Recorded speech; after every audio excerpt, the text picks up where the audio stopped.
So only one request will ask, like if it's possible, if you want to take some additional 1 hour also, you can do that, Vilas. I'll leave it up to you.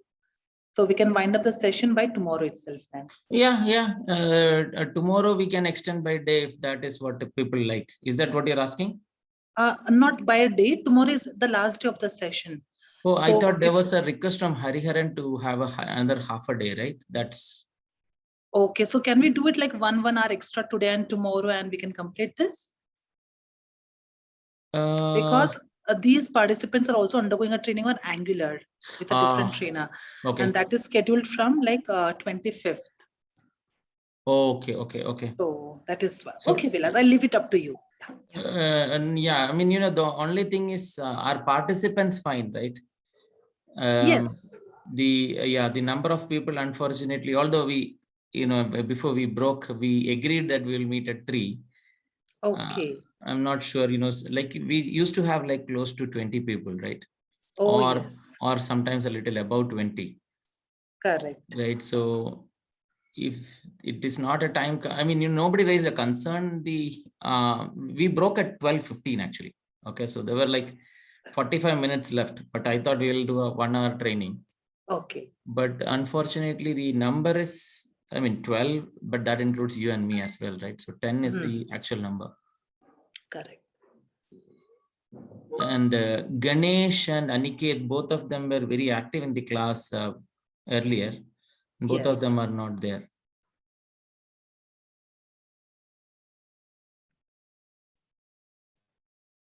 Maybe it's because they don't know the link. That is why.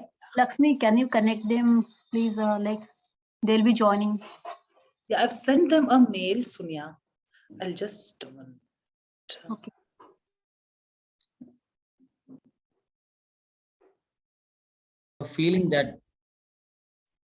We have a feeling that people in Mumbai location have probably not got this new link. So is there a way we can communicate this to the people there? Oh yeah, I've already dropped this link in group, and also I believe Lakshmi has dropped it on mail as well. Okay, great.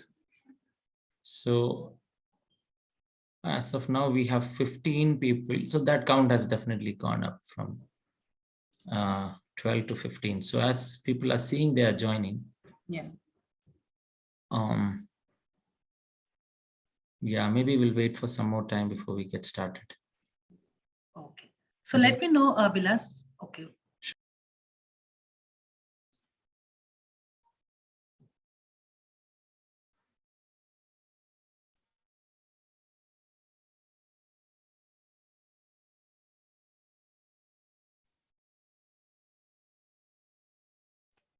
Yeah, I see Ganesh is also in. Okay. So then let's get started, I think. So the time now is 3:20. And since you have a meeting, I think we probably don't have a bandwidth to extend beyond that, right? So let's stick to that. Can we get started? Anybody has a concern? Anybody in your location may not be able to join or anything, any concerns that you have, please let us know. Otherwise, we'll get started. Okay. We can extend Vilas, no issue. Sure. Anyway, it is getting recorded as well, right? So it's fine, I guess. That is extended, so we can take more than 1 hour. We can go ahead. Okay. Yeah. Sure. Thank you. Oh yeah. Okay. So Ganesh, is it okay if you can share the screen?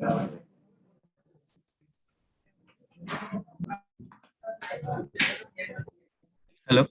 Yeah. Could you please share the screen? Sorry, sir. Actually, we got the link late. That's why. That's not your mistake. Our mistake. Sorry about that. So, yeah.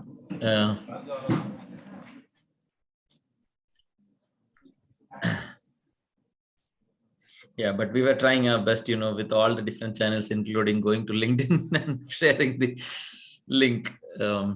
Yeah, so the best we could do. Sorry. So what can I do, sir? So the AWS instance, right? Maybe we can get started, right? You still have that instance, correct? Yeah, it's on state currently. Okay. So, and the terminal access that you had? Just So, a moment, yeah, I'm so, checking. no, yeah, if you get connected, it's fine. If Just you a don't- moment, sir. I need to change the network. मला Sure. network दे ना. चालू आहे माझं. Hotspot तिकडेच आहे. Okay. So when you switch your network, right, your IP address also may change, which means you may have to change that security group, right?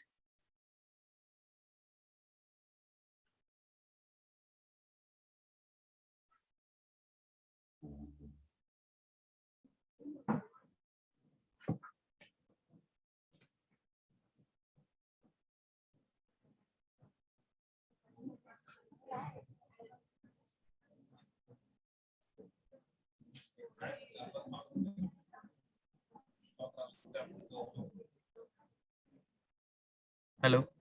Yeah, Oh, just a moment, sir. sure. So I think you may not be able to get connected because you switched your network, right? So you may have to update Just- your security group, right? No, sir. Just a moment. I need to disable the proxy. Proxy. Oh, okay, okay, okay.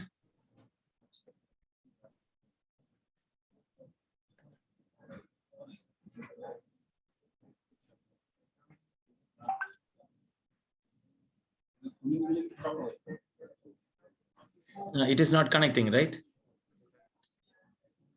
Just a minute, browsing. Yeah, that is fine. Can you check your security group, because since you switched from one network to the other, when you come back, you will still get a different IP address. It's not a static IP, right? It's a dynamic IP, right? Yes, yes, yes. I'm assuming it's because of that. You can check your EC2 instance security group. Go to EC2, yeah.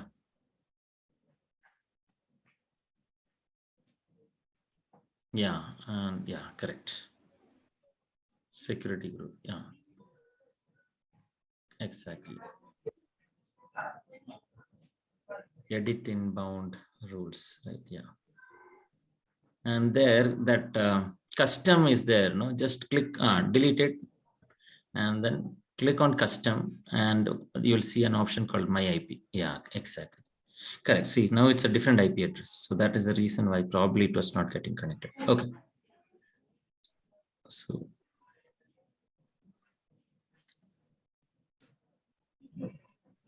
Yes, yeah. it's working. Okay, so you got connected, fine. Well, okay, so this way we created a pod, and we saw that a pod was created, and that pod had an IP address associated with it, and we were able to reach that IP address without any trouble, right?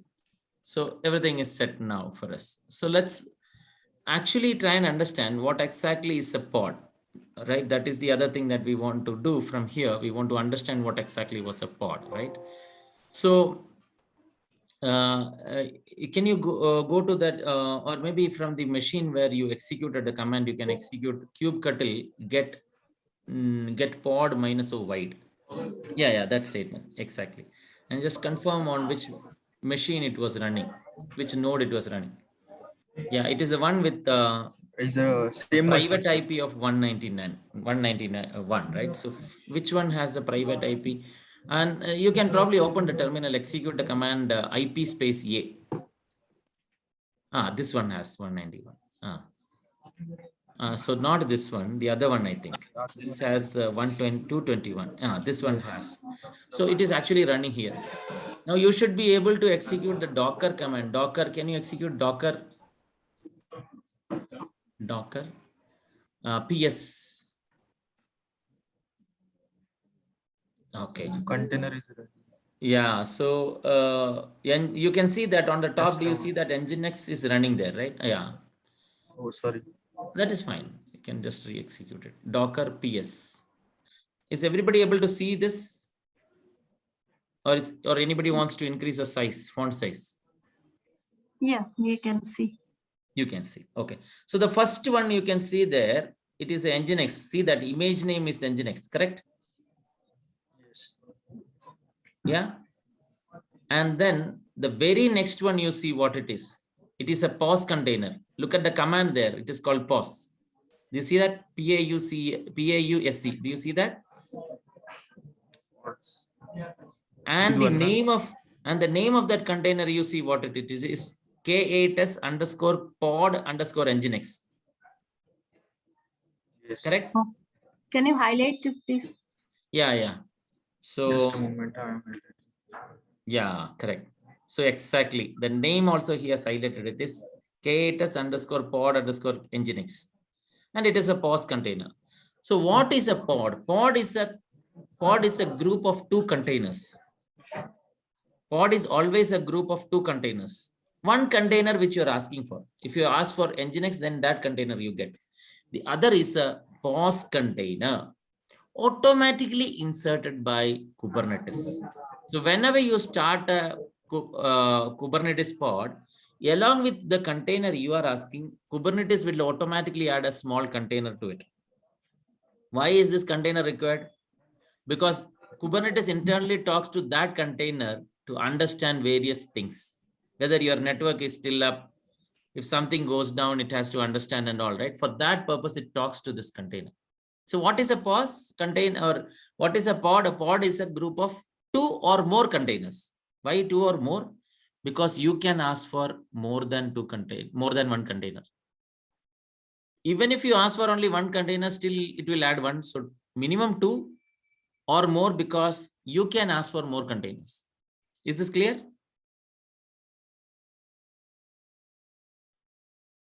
Yes. Means along with the original container, it creates another with POS. Correct. Okay. You can see in the bottom also there are a couple of POS containers. Why? Because I told you in the architecture discussion, I told you that proxy and like core DNS, these are deployed as a pod. Correct? Yeah, got it. So along with that also you can see its respective POS containers. Is this clear? Till here, are you with me? Okay. Yes. Now can I share my screen? Yeah, thank you. Yes. Thanks a lot, Ganesh. So okay. So yeah, I was pinging you. Okay. So let me bring up this. So whenever you ask for a container, let's say this is your machine. Whenever you ask for a container, automatically Kubernetes will add one more container, and together this is known as a pod. It looks like a nice human being with not human being, frog, right? With two eyes closed by and all. Well, forget it. It's not a frog. It's like a pod. Okay, a pod has a pod in English language, right? When you say pod, what does it mean? Pod is like Container. pod is like pod of fishes, or pod of, like, this is called a pod. This is like a pod of peas. Okay, or you can also have pod of fishes. See, here it is there. I think, pod image. See, this is like a pod of fish. So it's like a, although these things independently exist, but they are still a group of things. That it was what the word pod means. Okay. So when we created a pod also, there is more than one container running. These containers share network, share volume, share anything that you connect, right? In Kubernetes, generally will be connecting a volume to a pod, not to a container. So these containers in the pod share it. Is that clear? You can access this container like localhost. From this container, you can access this container like localhost. But how can you have two containers in a pod? So one container will listen on port, let's say 8080, another will listen on port 8090. So they will listen on two different ports. Right? So from, let's say this is on 8080, this is on 8090, you can call this like localhost colon 8090 and it will work. Is that clear?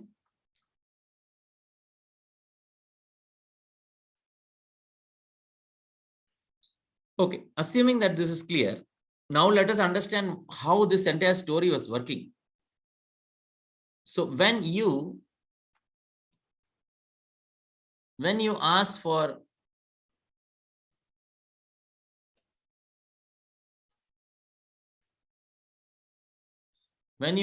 a container or a pod, right? In Kubernetes, you don't ask for a container, you ask for a pod. So when you ask for a pod, internally, there was what happened? You made a request from the CLI, right? How did you make a request? Kubectl create -f, and then you call like something like, 1.yaml. This request was converted like a REST-based request with the input of that going in JSON format. So this is from our Windows box. From my Windows box, I am calling kubectl command, and the request goes from my Windows box into the let me make it like as multiple instances. Okay, so it's like this. This is what we have. We have one control node and we have multiple worker nodes. In control node, how many instances are there? Blah blah and all. We don't care as of now. It is EKS. We don't care. Everything automatically happens. So from here, my request gets converted into a REST-based request, and it makes a REST call. Which service here receives my call? The request that I make, what is there here which receives my call? API server. Exactly. API server gets my request. And then what does API server do? Very good. It talks to etcd. We'll talk with etc. It will talk to the etcd. Basically, in this case, because you're creating a pod, it will make an entry into the etcd. Very good. But before making an entry into the etcd, will it do anything? Okay. So this is my API server. This is my etcd. This is my Windows client. This is happening through REST in JSON format request. Most of the requests going in JSON format. It makes an entry in the etcd saying that I want this container, right? Before that entry is happening, is there anything else that it is doing? It does two things: authentication and authorization. And it does validation of my request. If my request had some, something mentioned incorrectly, if it was not a well-formed request, then the validation fails, and then it talks to the etcd. Are you there with me till here? Yes. Then what happens? So your entry which goes into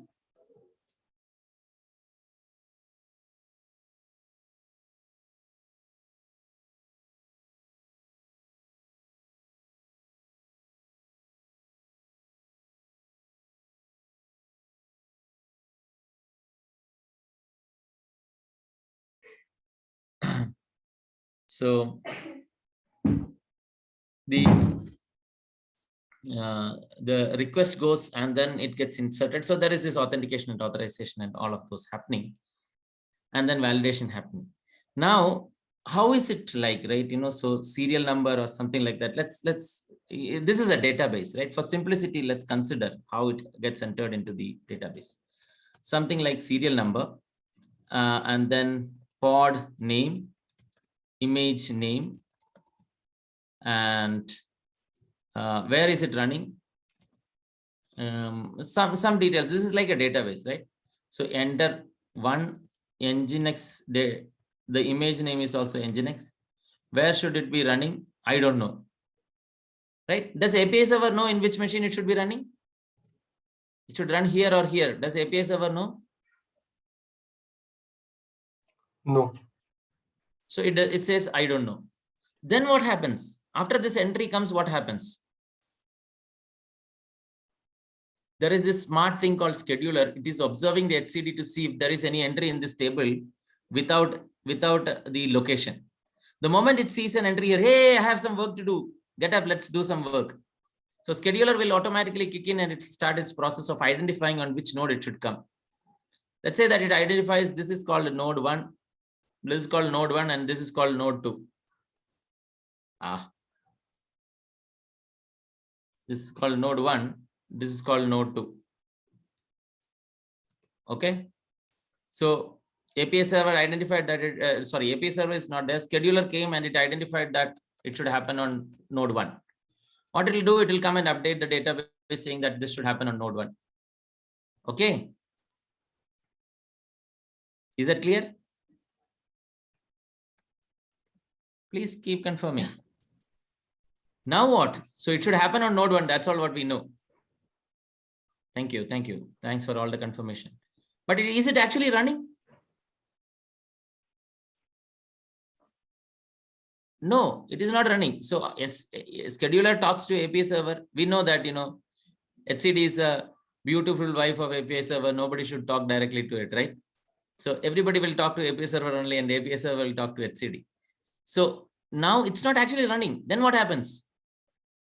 Controller sees that, oh, there is one entry here. We also know in which machine it should run, but it is not actually running. Come on, guys, get up. Let's go and create it. Controller comes into picture. It says created. Again, controller is also not supposed to directly talk to API server HCD. So controller will tell API server, boss, take all the necessary actions such that it should be running. API server will then talk to the kubelet on this machine.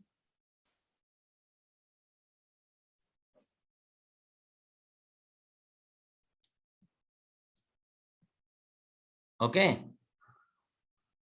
Kubelet will talk to the Docker and it will create the pod.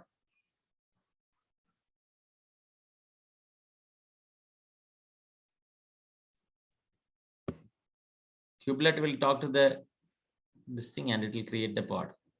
Pod gets created.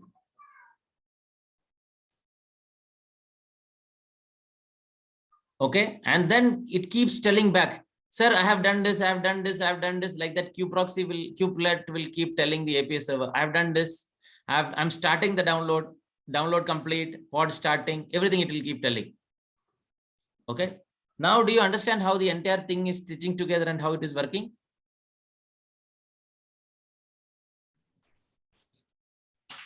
Yes. Yes. Let me stop sharing and Ganesh, if you could continue to share, please.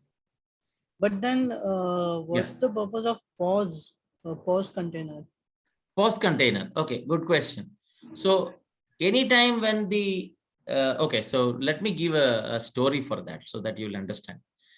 Let's say that you want to start a business in Japan. What you will do? We'll go to Japan. You will go to Japan. And then what you will do? Let's say that, I am a Japanese, you are coming to me and you want to start a business. What you will do? And you can tell me, like, you want to start a business, whatever you want to do, you can tell me. Yeah, I'll discuss with you, like this is the things I've planned. So yeah, so you are requesting me, sir, I want to start a business. I say black yeah. Then what you will do? Sorry? I need a translator intermediate. You need a translator. Yeah. You need a person whom you can talk to. That person will talk to me in Japanese. I will talk to that person. He will come back to you. Tomorrow you want to start a business in China. Let's say he knows Chinese also. You will take him along with you to China as well. Similarly, Kubernetes wants to talk to a container. This container can be a Docker container. It can be a Podman container. It can be any other container in the world that is coming tomorrow. Beyond that, this container may have its own version and you may keep upgrading. Does that make sense that you directly keep talking to the container, or is it better that you have an intermediate person who resides along with that container? For most of the purpose, you can talk to that person and get your details. Whether the pod is up or not, you want to find out, you can talk to that person. Does it make sense? Yes. So as you keep upgrading Docker version and all, you don't have to bother. The other small thing which is there along with that guy will tell you whether it is up, networking is working, blah, blah, whatever you want to do, those kind of information you're getting. That is what is happening here. Okay. So like, is it real time or like? Real time kubeproxy is talking to all these, and many of these APIs, many of them are internally talking to them to find out whether the container is up, whether the networking is up. All of those kind of active participation is happening at real time. Okay. And there is time limit which you can configure, and a lot of things are there beyond this. Yes. Okay, got it. Okay. So it's kind of monitoring. Exactly. Controller needs Exactly. to monitor, proxy needs to monitor. For all of those purpose, it requests it. You're right. Request. Okay. Yeah. Okay. So Vilas sir, is I want to Yeah. ask one question. Sure. How many Docker container are configured in one pod by default? How many you want to have is your wish. Okay. How many, you can, there's a concept called sidecar containers, which is a microprocessor concept. Okay. You can have multiple containers together, sidecar containers, preferably sidecar kind of containers, you can bring it together. Other kind of containers, don't try to package it together in the same pod. Okay. If you have such valid reason why you want to package multiple containers together, how many you want to put, that's your wish. You can put it together. In general, don't try to put more than one container in a pod. One extra Kubernetes will add, that you don't have to worry. But from your side, don't try to put multiple containers together. But if you have a valid reason, like sidecar is a valid reason. And if you don't know what sidecar, I'll explain to you in a few minutes after this. Okay. But this is clear, right? This much we are together. You have understood the entire story of pod. Yes. Okay. Now, Ganesh, can you please go to my GitHub repository, please? And in the deployment, there is another file called, you are already in deployment. Okay, you can click on deployment and there is another file called replica set, I think. RS or replica set, one of them you'll see. Yeah, replica set.yaml. Do you see that? Yeah. You can copy this. Open it and copy this, please. Yeah. On the right top, you have that copy button. That may be easier. Yeah. And then create maybe another file called 2.yaml. Where? You can create it here, on the Windows box. That is from where you will be executing. We have configured it for executing, right? No, this is also inside Linux, right? You can probably do it on your Windows box. Here. Here in this, you can open your notepad and then create a 2.yaml and save it in this location. Right. So can you tell me the path where I can say? C users, G shell, yeah, correct. And here you can save it, 2.yaml. 2.yaml. Fine. Save. Double quotes. Can you do an dir in the local machine? dir on that prompt, no? On that command prompt, can you execute dir? dir. That is ls of Windows. See that, you open that file again and give double quotes. In Windows, what happens now, if you don't give double quotes, then it will automatically add that applications extension. In this case, because it is Notepad, it automatically added that, not here. Remove the, click file, save as. Now in that 2.yaml is there, no? Give double quotes in the beginning and in the end of the. Yeah, now you can save it. It is, I think you have a typo there. It is YAML or YML. Both of that you can choose. That is, but not YML. Why? YAML. YAML is fine. YAML. YAML. YAML stands for YAML ain't a markup language. That's what its name actually says. Yeah, correct. That location, correct. Save it. Now you can go to your command prompt and execute kubectl create -f. You can do dir and confirm if you want. It should have created it properly. See, 2.yaml. Okay, kubectl create -f kube ctl create -f 2.yaml 2.yaml. Before you execute this, you can launch the other one where you are connected into the box, right? Or you can execute. After this we will do. Okay, go ahead. I have already connected both Linux EC2 instance. both node. No, but what we want is another, maybe Windows itself you can open. Another Windows command prompt itself you can open. Just a moment. And move it to one side and then execute kubectl. On that command prompt, execute kubectl get pod. Cube. See, it is already created. Kubectl get pod. Get pod. Enter. So now you will see that there are unable to connect to no such.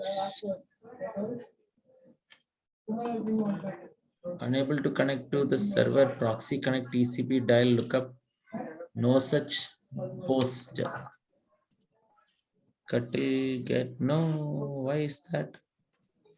Can you execute the same command on the other prompt? It says So replica. can I execute in the same? Yeah. Get pod. It's running.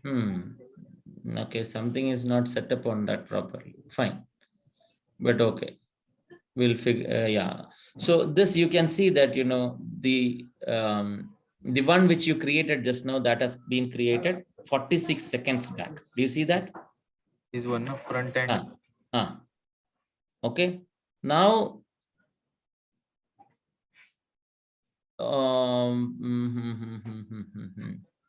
Okay, now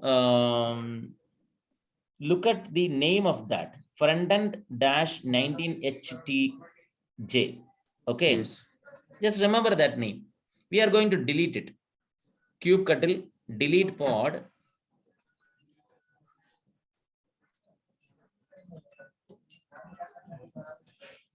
Delete pod. And then that name, front end. Yeah, correct. You may have to right click on the top white bar. Select it, right click on, because this is Windows. Just a minute. Yeah. Maybe that. I'm a Linux guy. That's maybe you should install this. What is that? I think you missed that, Yen. Maybe you should install this. GitHub. Git. If you install Git, no, it will give you an option to install those Linux related things. Then it will work similar to that, or you can use Git Bash. So that will be. I think this is right. Front end. Yeah, correct. So can I enter this command? Yes, please.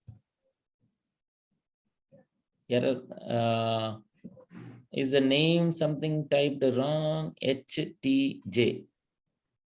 Front end dash. I think it is not 1. It is L, I think. I think what you typed is 1 and it is L, I think. Yeah, correct. See, now it is deleted. Now can you execute? It is coming up, but by that time maybe you can type kubectl get pod. Wait a minute.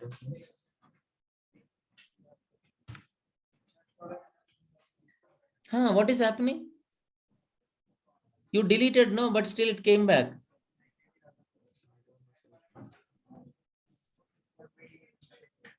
It will come. Container is creating. It will take some time. Maybe it is creating it on the other machine, so it's taking a little longer. Okay, Sir, but the name is a change, no? Name also changed, no? Why? Because we created a replica set. We did not create a pod. And replica set is like, once you have created it, Kubernetes will ensure that it is always working.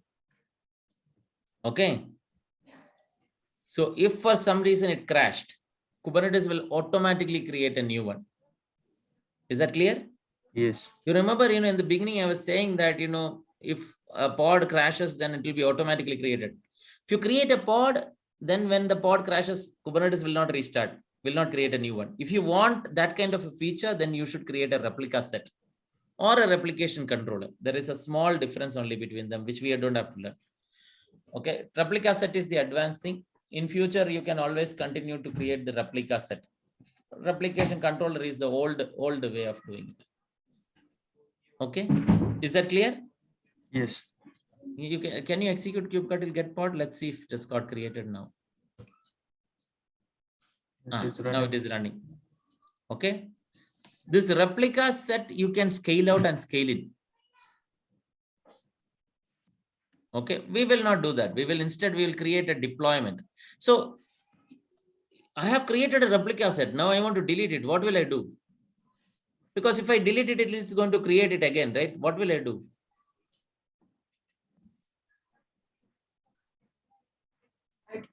So can you execute the command kubectl get rs? Replica set is maintained as a different different object. Okay, it is basically it is an object, right? In the database, it is like a table. Enter. Okay, so when you create a replica set, what happens is Kubernetes will create a entry here, and then subsequently it will create an entry in the pod also, and it will that way it will create the pod. Okay, so if you want to delete the replica set, you should delete it as replica set, not as pod. Okay, and replica set cannot crash because this is just an entry in the database. What can crash? The actual physical container which is running can crash, correct? Is that clear? Yes. Okay, so now you can delete it. Kubectl delete rs minus all you can give, so that way. Otherwise, you'll have to type the name and all. DELE. Delete rs minus all. Minus all. Enter. And similarly, you can probably delete the pod also. You can check the pod before that. See, nothing is there. Kubectl get pod. That one is also gone. You can maybe delete this pod also. Kubectl delete pod.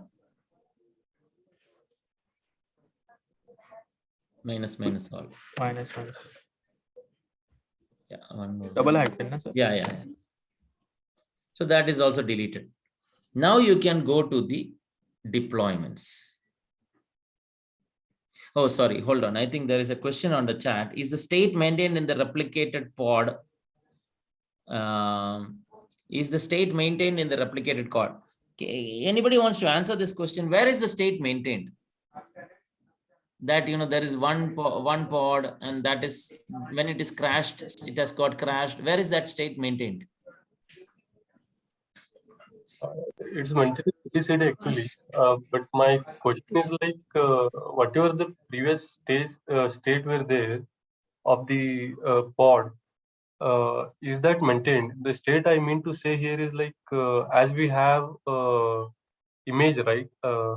Snapshot in VMs, that kind of thing I was asking.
I was talking on mute. I was asking, can you hear me? Can you hear me? Sorry.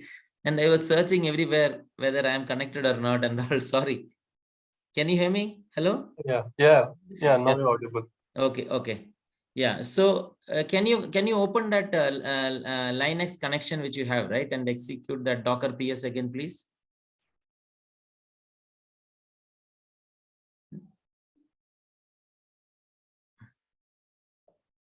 Docker PS. Sudo su Docker PS. That IP and all might have changed. Docker PS. See, this is the physical running container. Okay. Is that clear? Now I think since we have deleted all the containers, nothing is there. Is that clear? I'm not sure who asked that question, right? And the data about this container is stored in the etcd. Is that clear? Okay.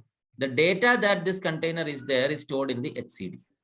And the data that, you know, the code has got downloaded, I am downloading, all of those are also stored in the etcd. That we can actually see, you know, maybe we can do it again and I'll show you. Ganesh, if you could go back to the Windows prompt and execute that command.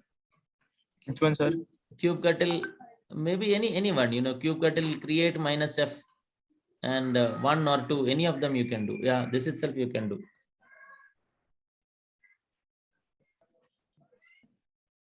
And once it has created that, maybe you can execute kubectl get pod.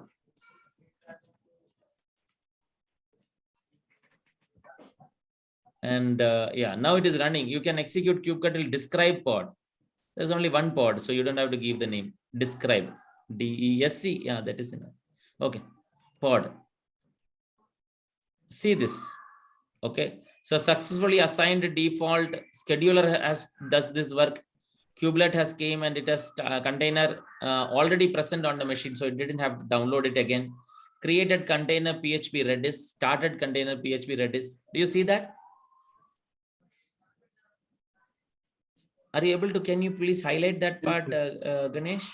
The bottom 4 lines, right? You look at that message part, successfully assigned default front end to this machine, container image already present in that machine, created container so-and-so, started container so-and-so. Where is this data coming from? It's also coming from the etcd. So each small progress that the container is making is also stored in the etcd. Is that clear? Yes. Okay. So where is it actually running? It is running in the worker node. Where is the data stored? It's stored in the etcd. Okay. Any other question anybody else has? Yes. Yeah. Like suppose I have an application, okay, Mm. and it consists of 4 pods. Okay, Mm. it's 4 pods together make an like one application. Mm. Like 4 is- pod together, 4 pod. I mean, you know, you have 4 different pods within an application. Okay. Yes, yes. So it's hosted on one Kubernetes cluster. Okay. So can I host another application in the same cluster? Yes, you can. No issues. Absolute no issues. But like, what is the limit? Like, what is the number that after that I will be exhausted? Like, is there any number or so? Not from the pod side. Okay. The number limit is from the machine side. Okay. But while calculating, like suppose if I'm going to like host in the future, right? And if I'm about to calculate like how many applications should I host on one single cluster? So like what should be the figure? That should be your performance.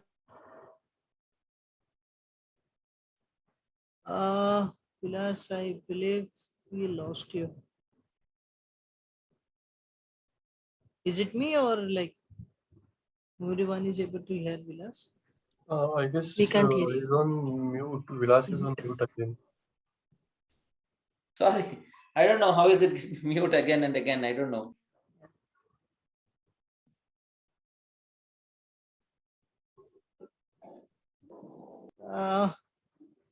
Come on, guys. Okay. So can you hear me? Hello? Yeah, we can hear you now. Yeah. So, you know, the limit is not from the container side. Limit is on the machine side. Okay. On the machine, what is the limit that you can take? Let's say that you have a 500 GB RAM machine with, let's say, 6 TPU or something like that, right? The container can use the maximum of this. There's no limit to the container. If you indeed want to put a limit to the container, because you know you don't want a container to really use till the 500 GB or whatever, then you can set a limit. That limit, you remember when I taught you Docker, I was telling you, right? You can put a minus CPU, minus memory, like that. You can give a limit. If you don't give a limit, then sky is the limit, right? Whatever maximum the machine can take, till that it will go. So as a good practice, a best practice, it's a good thing to give some limit, but if you don't give a limit, then it can go till the maximum. So what is the number of pods that you can run on a machine? Looking at your machine, run your performance test, understand what is the maximum it can take, based on that, decide it. That is what we do even in the case of normal applications, right? In the case of normal application also, can your application run on this machine? What do? We run all the different type of performance tests, and then we find out that to this much memory it can scale. Yes. Okay, and then we generally double that.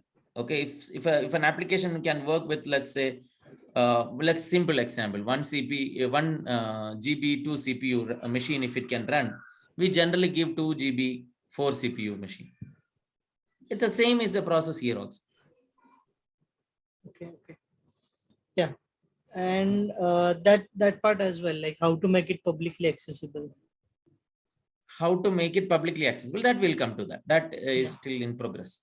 Let's look at I think at a high level, there are two things that I want to discuss. One, how to create a deployment and how to scale out that and scale in that. And then also how to upgrade that and roll back that.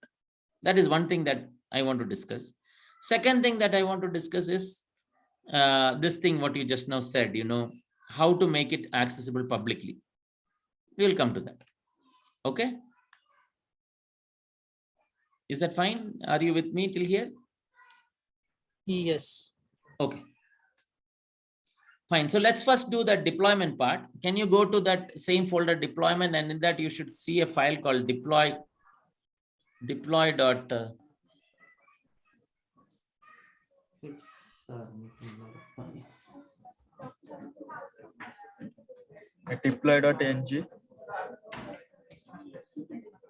One minute, let me close the window. Okay. Yeah, tell me. Yeah, correct. Deploy ng.yaml. That is the one. Okay, we need to save this. Yeah, correct. Copy it and then save it as maybe 3.yaml or something like that.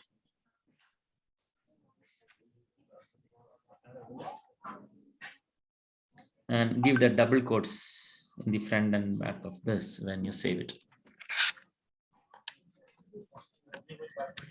YAML, correct? YAML or YML, both of them are fine.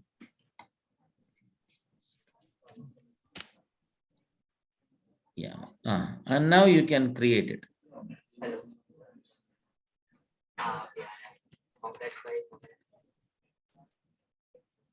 Can I first check?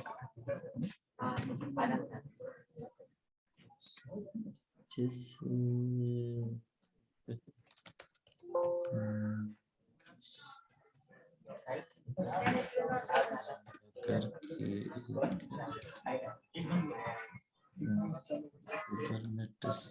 day one. Yeah, so did it create? Yeah, it's created. So you can see that deployment and Nginx, there is so yeah, it is still creating, but you can execute this command called kubectl get deploy.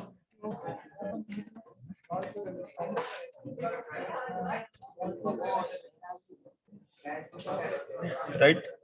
Yeah, kubectl get deploy.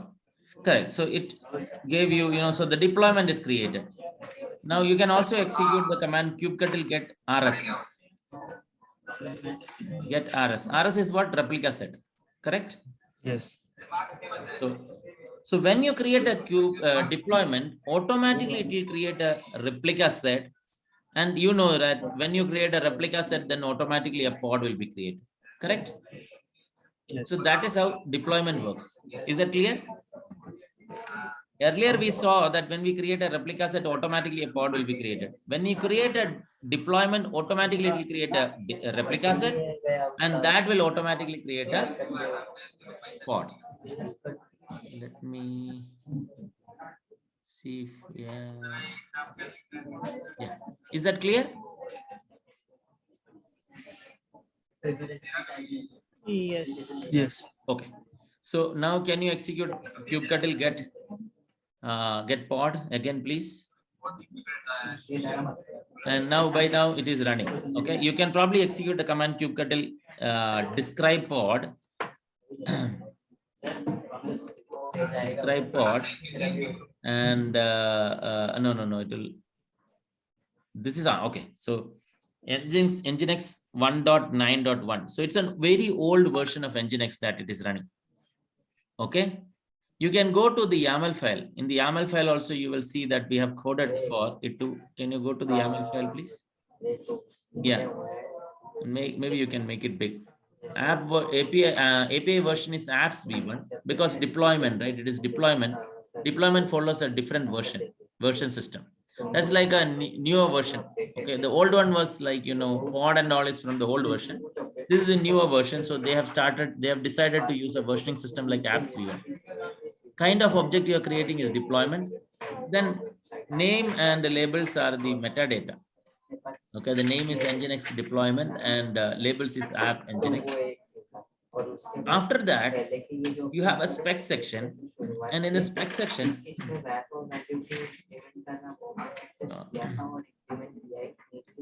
Ganesh, we are getting a little bit of background noise from your place. Is it okay if you can? Yeah, thank you.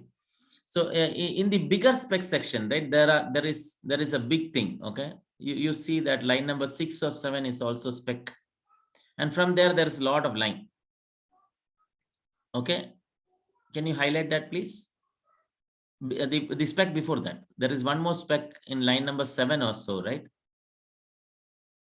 So that from there to end, it is completely spec section only. Okay, so to understand this entire spec, let us open the file number 1.yaml.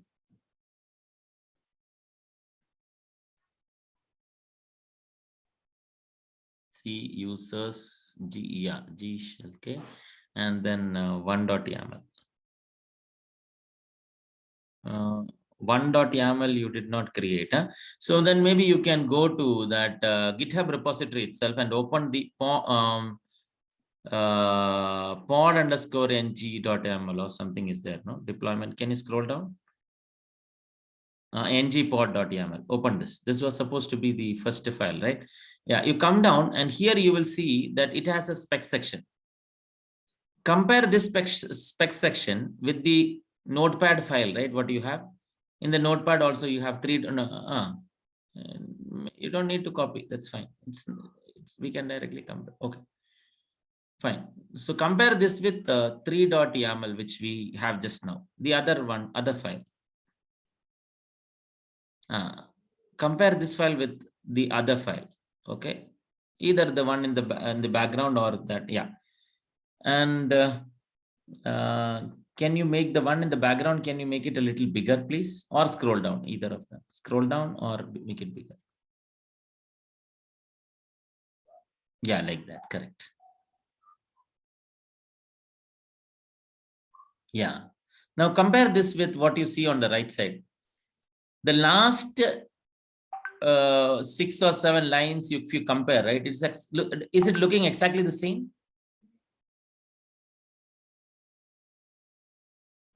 You have a container, you have an image is Nginx. Image also has a version there, right? In the first file, image has a version.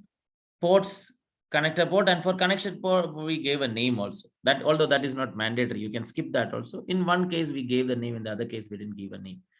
So basically, that last part of a spec is telling what it is talking about one container. Is that clear? On the right side, what did we have? We have just a pod. So on the left side, that last 6-7 lines is basically representing one pod, correct? Is that clear? Yes. So then that much part we understand. From the top to line number spec till the first spec and the last spec part we understand, correct? This much is talking about a simple pod. Then the area before that is what we need to understand. The this is a YAML file, right? If it is a programming language, if I want to tell that I want n number of instances, what I'll do, I'll create a variable. I'll say that variable into 3 times or something like that. In a YAML file, how will I say that I want n number of instances? I will give a label to that container. So this, the label app Nginx, which you see in just after the template, right? Do you see that template section? It's like 3-4 lines, right? Yeah. There is a label app is equal to Nginx that is there in that place. This is the label for the container. Is that clear? And I am hoping that you understood that. And then the replica is equal to 1 is a way to, replica is equal to 1 and selector match labels app is Nginx is a way to select that container and then say that I want 1 instance. Is that clear? Yes, no, don't know, please tell me, so that if you want, I can explain it again. Can you come again once? See the last 5-6 line, the last spec onwards, whatever is there, that represents 1 pod. Is that clear? Okay. Yeah, that's clear. Yeah. And then the template onwards, whatever template to, like, you know, app Nginx, what you have, that is a way to give a name to that container. Okay. Okay. That is like, you know, think about it like an internal name you are giving. Mm-hmm. And then Okay. match labels app Nginx, which is there just before the selection. That is a way to select that label. Okay. Is that clear? Yeah, it's clear. And then replicas is equal to 1 is a way to say that I want just 1 replica.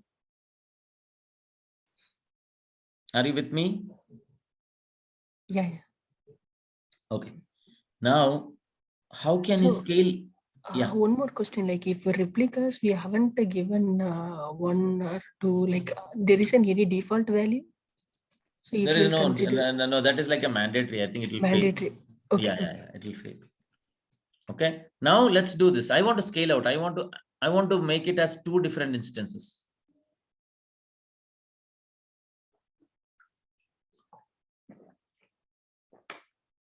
Or I want to have 3 different instances. What will I do? Change that number of replicas to 3. That number is there, no, replicas 1. Change it to 3. Save it. And go to the Windows and execute the command kubectl apply -f -f 3.yaml.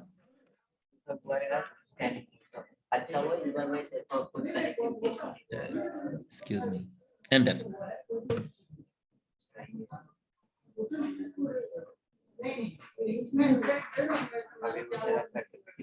Missing the annotation which is required by kubelet apply. Apply should only be used on resources created declaratively by either create save config or create kubectl apply. It will be patched automatically. Okay, that is fine. You know, initially itself we could have created using kubectl apply. Can you do kubectl get pod?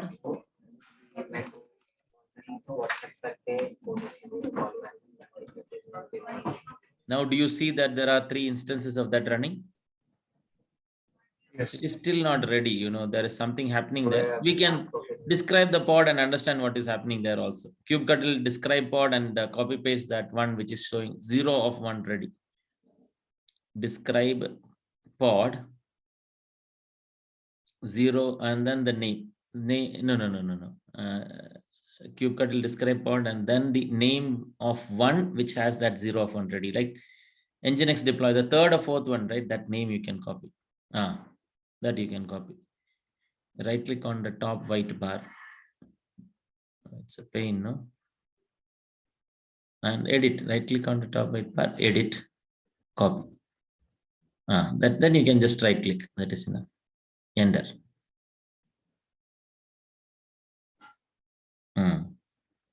0 of 2 nodes are available. Too many pods. Oh, I think, you know, failed scheduling because I think one of your node went down or something happened. Huh? Can you Go and check what happened, or you can execute here itself.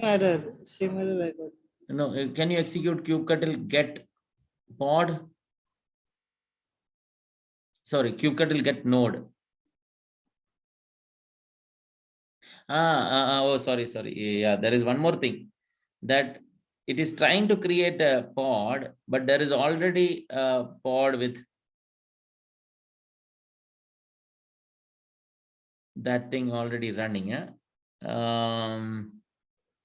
Internally, internally you have something with that name already running. So since it doesn't have enough this thing, that is why it didn't work.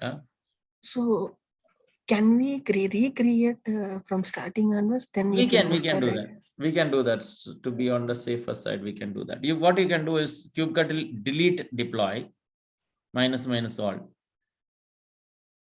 and you can also do the kubectl delete deploy minus all, enter, and re-execute the command kubectl create -f 3.yaml. This is fine, and I'll give you another command which you can execute to scale out. Can I enter these? Yeah.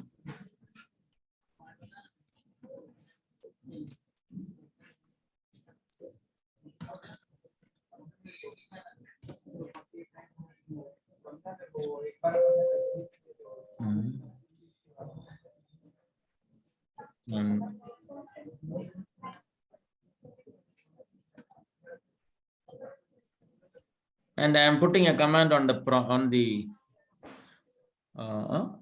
what is this? Kubectl get pod. Oh, you're sorry, your file, no, 3.yaml. Can you edit it as 1 there? Edit that 3.yaml as 1. I think it is already open in a notepad there, right? Yeah, make this as 1.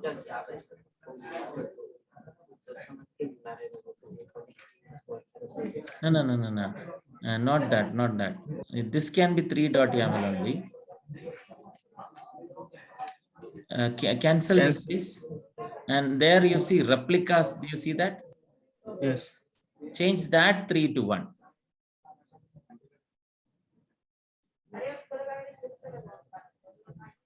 No, not that. Inside the note. Yeah. Inside the notepad. Yeah, inside the notepad, you see that, replicas is, change that to 1. Then save it. Now you come to your notepad, because we wanted to replicate everything again from the beginning, right? Then deploy kubectl delete deploy.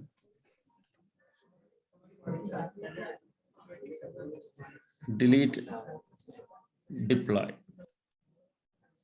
Yeah.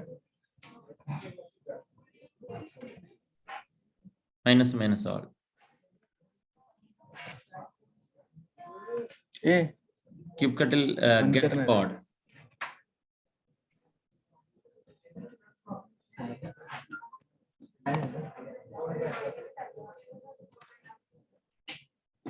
Right, sir. Yeah, and you can maybe delete this also. Maybe I don't know if it is a replica set. If it's a replica set, you can delete rs minus all. Rs minus all. Enter. Yeah. So now you can execute that kubectl create -f 3.yaml. Enter. Now you can execute that whatever is there, the chat, no? In the Zoom chat, I have put a command kubectl scale deployment.v1.apps nginx deployment replicas is equal to 2. In the Zoom's chat, look at the Zoom's chat. Is one, na, sir?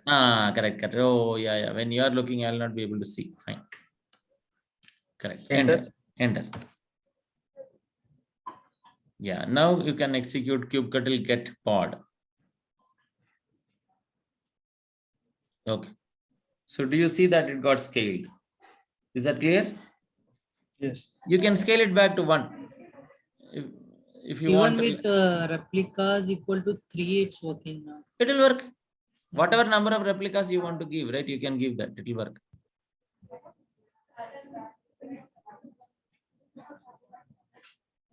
Is that clear?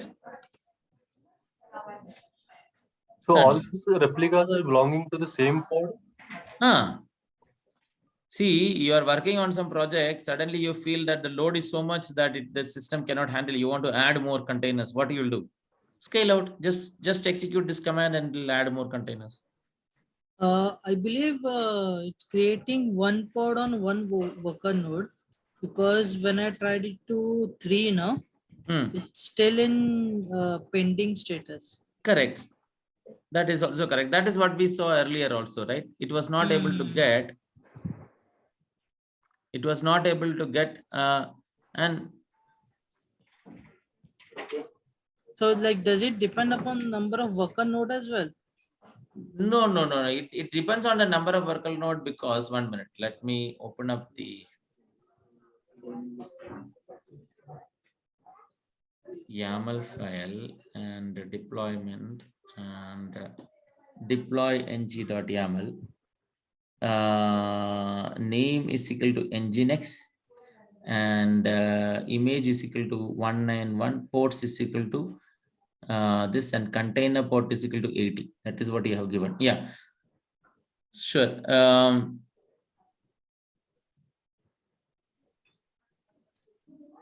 Nginx deployment. Can you you have created 2 pods, and if you can you execute that command, the same command with replicas is equal to 3? I think that is what you're asking, right? Yes. Yeah.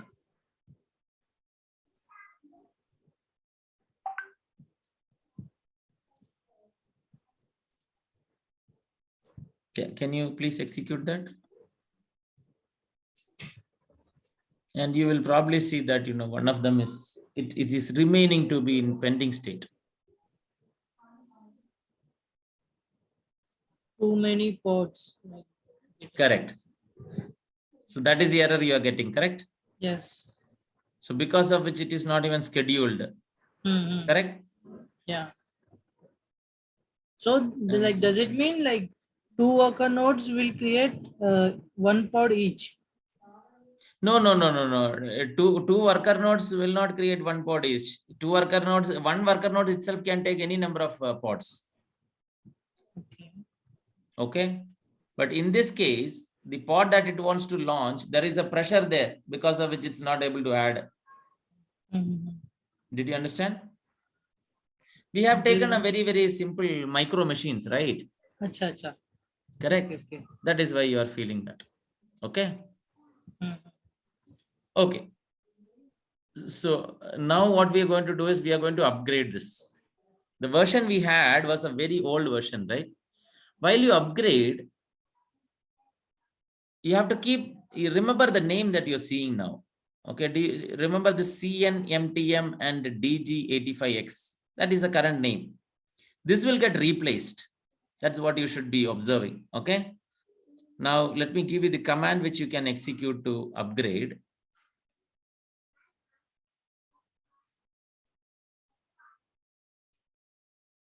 I'm putting it on the chat. Okay.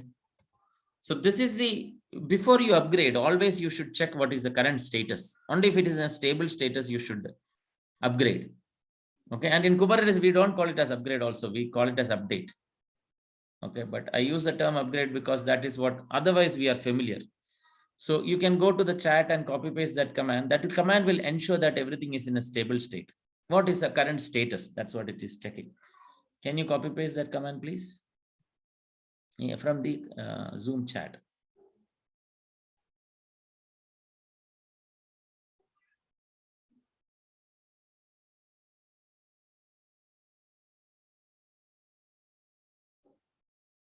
See, everything is in a successfully rolled out state, correct?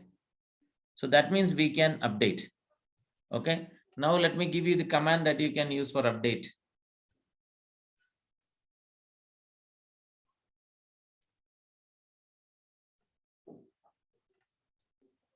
Yeah, you can copy paste this new command.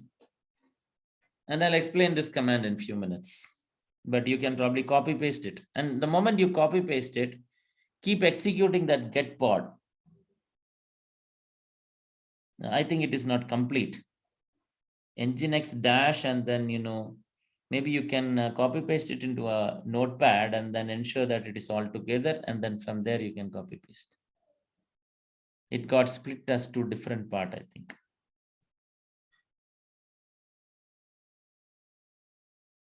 So what are we doing here? We are upgrading the Nginx from version 191. Remember earlier it was version 191. Even now it is version 191 until you execute this command.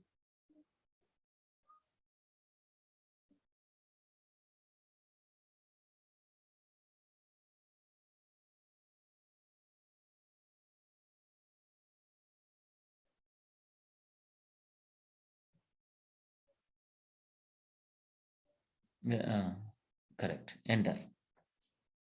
Record has been deprecated. Record will be removed in the future. Okay. So that is fine. Deployment image updated. Now keep executing that. kubectl get pod. Remember the earlier name cnmt. Okay. That is running. Yeah, keep executing. I think it's not getting the space to get in. That is why. Okay.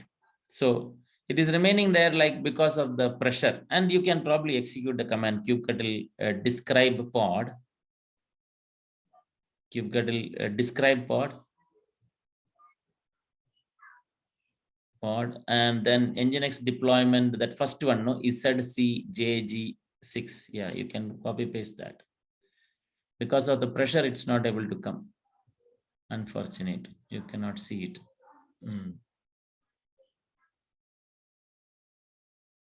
No, you can just right click, it will work. Once you have selected it, if you just right click, it will work. Can you select it again, please?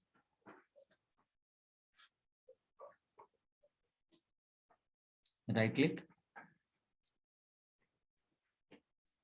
Copy and right click.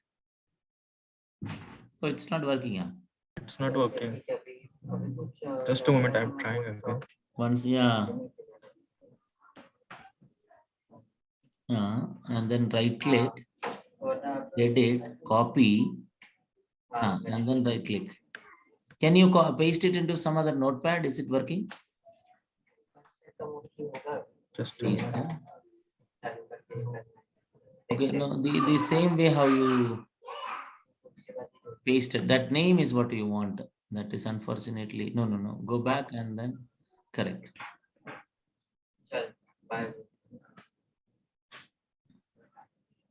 Copy and then, yeah, paste it into a notepad.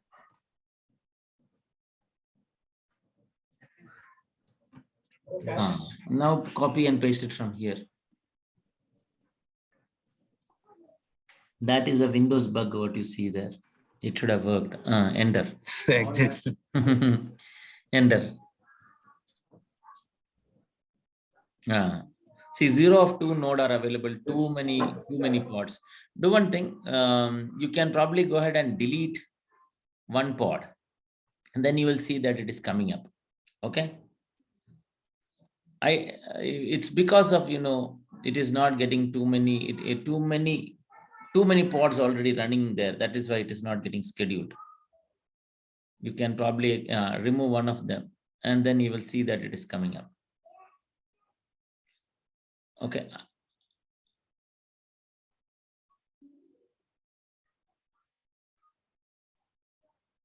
Now once you have tried, it may not work there also, but this is so bad, no?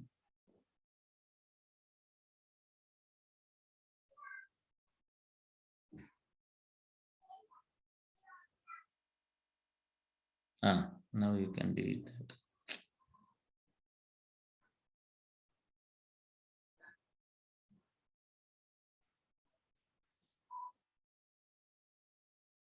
Server doesn't have a resource. Kubectl delete, I think you should say pod also. kubectl delete pod and then that name. Enter. And then you will see the moment you delete this, you will see that one is getting created. So in the case of, see, it is deleted now, pod.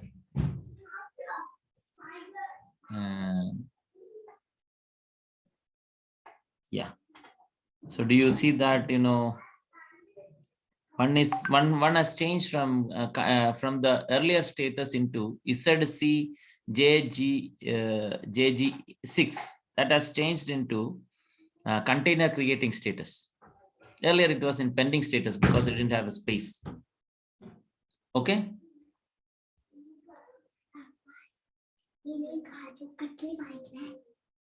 So is this clear?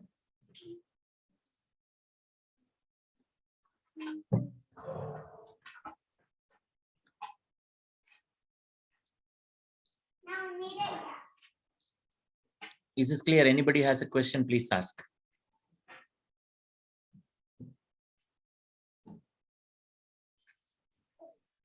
So as we said, as we discussed, right, the space it was occupying our nodes we can't able to create, sorry, pods we can't able to create, right?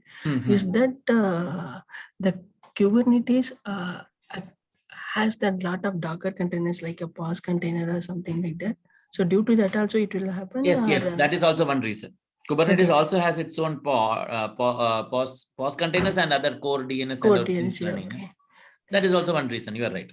Yeah, so for that only AWS was recommending to go with an a higher machines, right? That is a bare minimum configuration that it was suggesting, right? Suggesting, okay. Yeah, we just didn't want to spend too much money. That's why we chose this. Yeah, fine. We are able to understand what is happening there, right? Yeah. Okay. So can I continue from here? Any other question anybody else had? See, if it was a normal machine without AWS EC2 instance, core DNS and all, right? If I was manually installing a machine, then even with this, it would have worked. Because the default plugin and all that we install, Calico and all, we don't go with this AWS heavyweight, some of the things. AWS, some of the pods seems to be a little bit heavier. That is why it is running out of the space, even with micro. Otherwise, with micro, basic, these things would have worked. Did you understand? Yeah. Okay. Fine. Now, can I go ahead and I think, some people were asking me, how can you connect from outside? That is actually networking. Lot of details of that we will discuss tomorrow.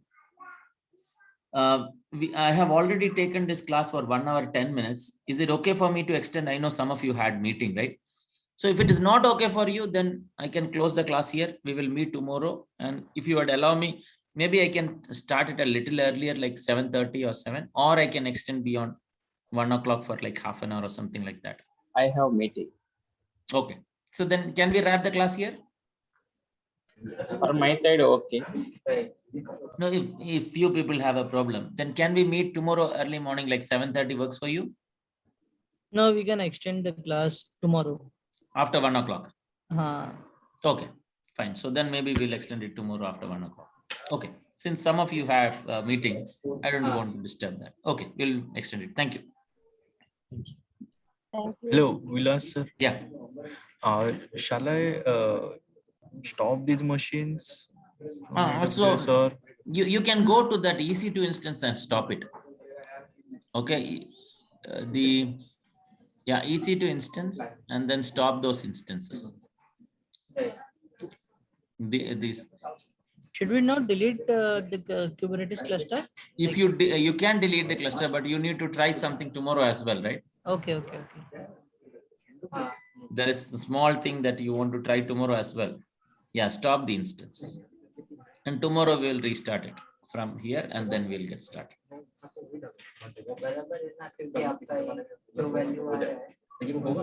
Okay.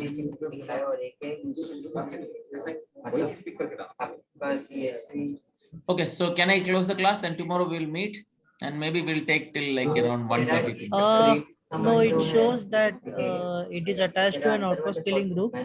So if you stop the instance, it will automatically be scaled up. So It will I believe we have automatically to scale up. keep this No, on. then go ahead and delete the compute from here. Click on, we can click on this cluster name, that test EKS, right? No. Come back. I think they have put up a validation there, which may be an additional check. So you have the test EKS, right? Click on that. Test EKS. No, not that. The link, test EKS. And yeah, scroll down. No. You have that configuration there. No, click on that. Configuration. And you have compute there. No, click on that. And select this node group. That you have a radio button besides that, no? Or from here you have that delete, you can click that. Just a moment. But the node group, yeah, you select that, scroll up.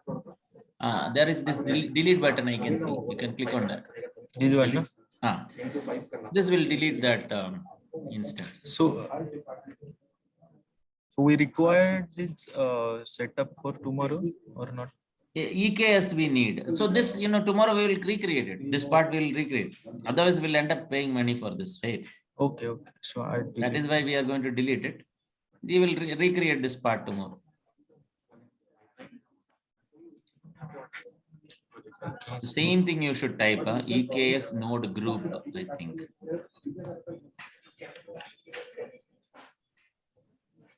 Okay, delete.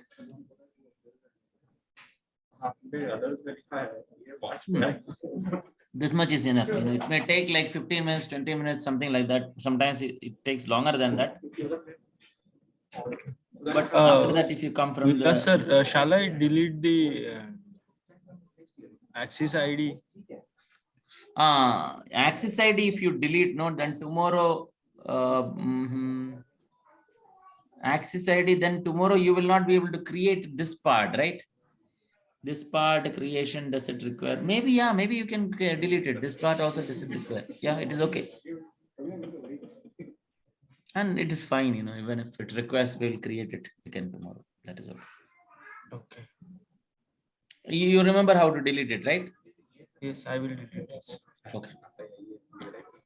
It is not from the IM because it's a root access ID. You should go from the profile. If it was something we created, then it was okay. But since it is root, it should come from there. Yes, Yeah. that's why. Correct. Yeah, and there, yeah, you're right. You're in the right place. Okay, then can I stop this session? Yes. Thank you. We'll meet at 8 AM tomorrow.